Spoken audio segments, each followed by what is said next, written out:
A phone rings in the dead of night. Prince William picks up, expecting a routine update, but the voice on the other end delivers a blow. King Charles, his father, is in the hospital, an emergency no one saw coming. Worse, William wasn't told, until it was almost too late. Why the secrecy? What's tearing this royal family apart? Today we're diving into the shock of Charles's health crisis, William's bitter reaction, and the hidden cracks threatening the monarchy's future. This is a story that changes everything. Let's jump to March 27, 2025. Buckingham Palace releases a statement at 9 p.m. sharp. King Charles III, aged 76, was briefly admitted to the London clinic after side effects from his cancer treatment flared up. He's already back at Clarence House, they say, resting and ready to resume duties. It's framed as a minor hiccup, a quick checkup, nothing to worry about. But behind the scenes, it's chaos. Prince William, the heir to the throne, only learns of his father's hospitalization as the news hits the public. Picture that. Your dad's in the ER, fighting abscesses, and you're the last to know. For William, it's not just a shock, it's a betrayal. How did this happen? And what does it reveal about the palace's inner workings? To get it, we need to backtrack. Charles's cancer diagnosis came in February 2024 after a routine procedure for an enlarged prostate uncovered something else. The palace kept it vague. No specifics on the type, just that it wasn't prostate-related and treatment was underway. Charles, ever the workhorse, stayed public-facing when he could, greeting dignitaries, championing his eco-causes, even traveling to Australia and Samoa in October 2024. By early 2025, he's still at it, meeting the Pope in Rome and planting trees in Italy. But cancer's a brutal opponent. Treatments, likely a mix of radiotherapy and chemo, take a toll, and on March 27th, something goes wrong. Maybe a fever, maybe fatigue, maybe something scarier. Whatever it was, it's enough to rush him to Marylebone's top hospital for what insiders call precautionary monitoring. By March 28th, he's out, waving from his car, heading to Highgrove. Crisis averted, right? Not for William. William's blindsided. Williams. He's 42, a dad to George, Charlotte, and Louis, and the monarchy's anchor. He's been through the ringer. 2024 was brutal, with both Charles and his wife Catherine diagnosed with cancer. Catherine's journey started with abdominal surgery in January, thought to be benign until tests showed otherwise. She endured chemo, announced she was cancer-free in September, and by January 2025, she's in remission, slowly returning to work. William held it together, balancing royal duties with family life, shielding his kids from the spotlight. He's been Charles's right hand too, taking on state visits and patronages while the king focused on health. So why wasn't he told? Why did he hear about this from Apple's aide, not a doctor or Charles himself? The answer lies in the palace's DNA. Buckingham operates on a need-to-know basis, a holdover from Queen Elizabeth's era. Information is power, and they guard it fiercely. The 9 p.m. statement was calculated, late enough to dodge morning headlines, early enough to control the narrative. They didn't want a media frenzy like Catherine's absence sparked in 2024, when Where is Kate trended for weeks. But in their rush to manage the story, they misjudged William. He's not just the Prince of Wales, he's Charles's son, next in line, the guy who will inherit this mess. Leaving him out wasn't just careless, it was a signal. The palace's loyalty is to the crown, not the man wearing it, or the one waiting to. Let's unpack William's world. He's no stranger to strain. Growing up, he navigated his parents' messy divorce, Diana's death in 1997, and the public's obsession with his every move. Charles was a decent dad, but often absent, buried in duties or his eco-crusades.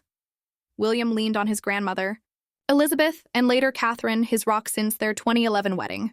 He's carved his own lane, Earthshot Prize for climate solutions, mental health advocacy through Heads Together, a push for a modern monarchy. But 2024 tested him. Catherine's illness hit hardest. She's his partner, his confidant.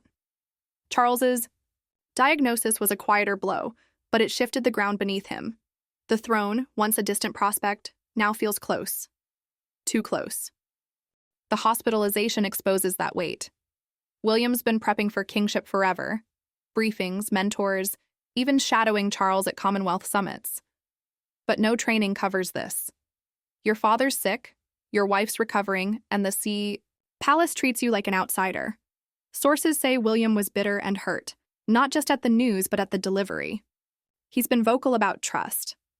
Back in 2020, he and Catherine pushed for openness during the pandemic, sharing Zoom calls from home.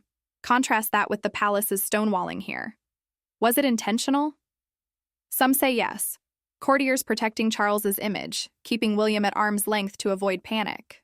Others call it a screw-up, a chaotic night where protocol trumped family. Either way, it's a wake-up call.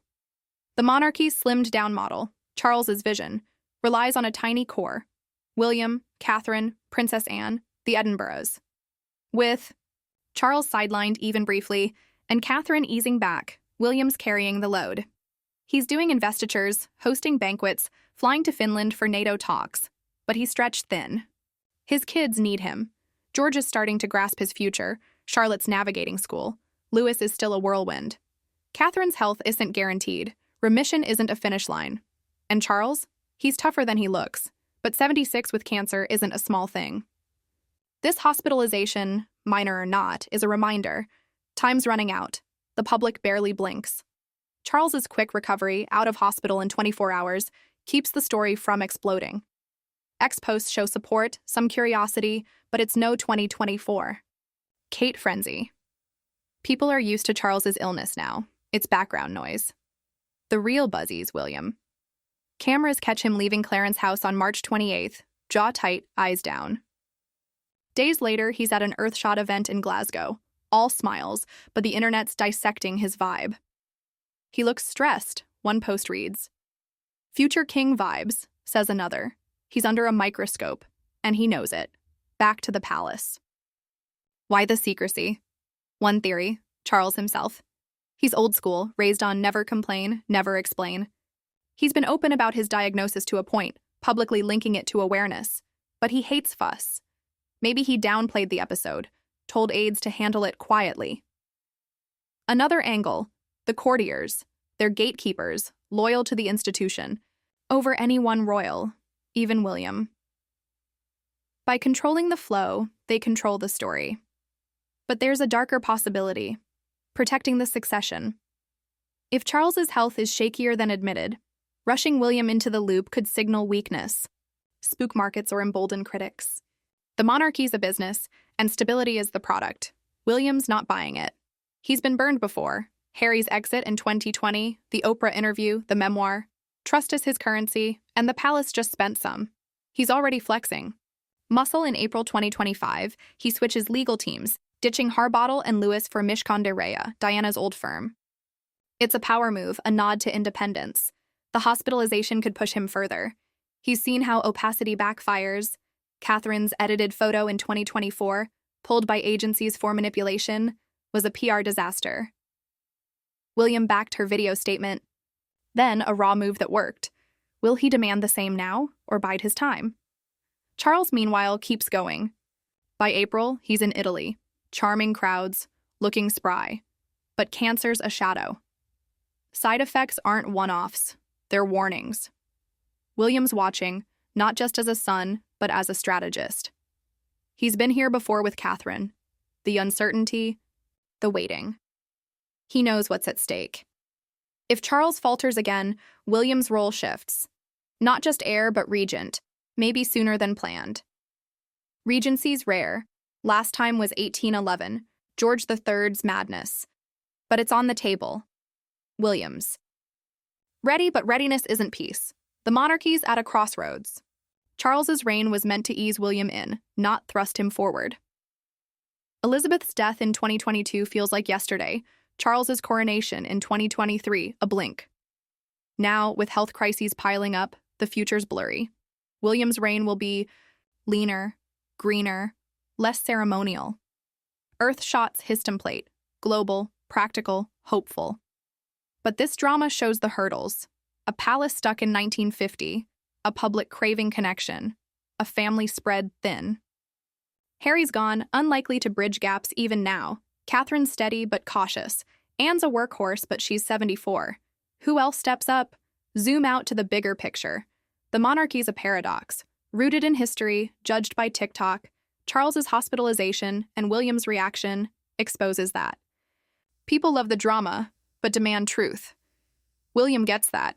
He's grown up in the media age, post-Diana. He knows silence breeds conspiracies. But he's also royal, bound by duty. That tension, modern versus tradition, defines him. This bitter moment isn't just about a missed call. It's about power. Who controls the story? Who controls the crown? As spring 2025 rolls on, the surface calms. Charles is back, William's working, Catherine's smiling at engagements. But that night, William learning the news like a stranger hangs heavy. It's a fault line, small but deep. Will he push for change? Force the palace to bend? Or will another crisis hit first, one that makes this look tame?